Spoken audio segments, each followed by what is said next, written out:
তাম বাংলা জুড়ে কে আইএসএফ, কে বিজেপি, কে তৃণমূল, কে কংগ্রেস, কে আরো সব বিভিন্ন রকম সব দল মত নিয়ে সব পার্টি করছে, কিন্তু নেতা কেমন, নেতাকে তো আগে চিনতে হবে।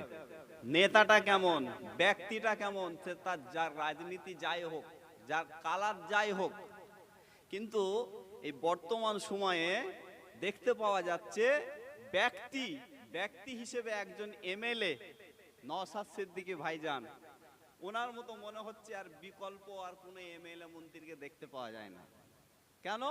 উনি আইএসএফ পার্টি করে সেটা বড় কথা নয়, উনি যদি তৃণমূল করতো সেটাও বড় কথা নয়, উনি যদি সিপিএম করতো সেটাও বড় কথা নয়, উনি যদি কংগ্রেস করতেন সেটাও কোনো বড় কথা নয়, উনি যদি বিজেপি করতেন সেটাও কোনো বড় কথা নয়, ওর পার্টিটা সে যাই হোক, কিন্তু ব্যক্তি হিসেবে নেতা হতে গেলে ওই নওশাদ সিদ্দিকীকে দেখে শিখতে হবে যে ও হচ্ছে আসল কেমন অরিজিনাল খাঁটি সোনা, কিভাবে মানুষের মন জয় করে নিতে পারে, কিভাবে মানুষকে ভালোবাসতে পারে, কিভাবে মানুষের সঙ্গে মিলেমিশে সুন্দরভাবে কাঁধে কাঁধ মিলিয়ে বিভিন্ন শ্রেণী, হিন্দু, মুসলিম, জৈন, খ্রিস্টান, দলিত, আদিবাসী, যত রকম শ্রেণীর মানুষ আছে সমস্ত মানুষকে নিয়ে সুন্দরভাবে বন্ধুত্বের মতো সকলের অন্তরে ঢুকে গেছে সেই নওশাদ সিদ্দিকী ভাইজান।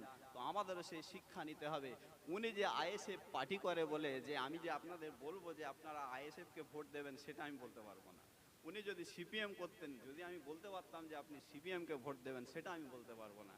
কিন্তু উনি যে পার্টি করে না করে সেটা ওনার ব্যাপার, কিন্তু ব্যক্তি হিসেবে আমাদের সকলের কাছে পছন্দনীয় একজনই এমএলএ, একজনই মানুষকে দেখতে পাচ্ছি এই বর্তমান পরিস্থিতিতে, সেটা হচ্ছে আমাদের নওশাদ সিদ্দিকী ভাইজান।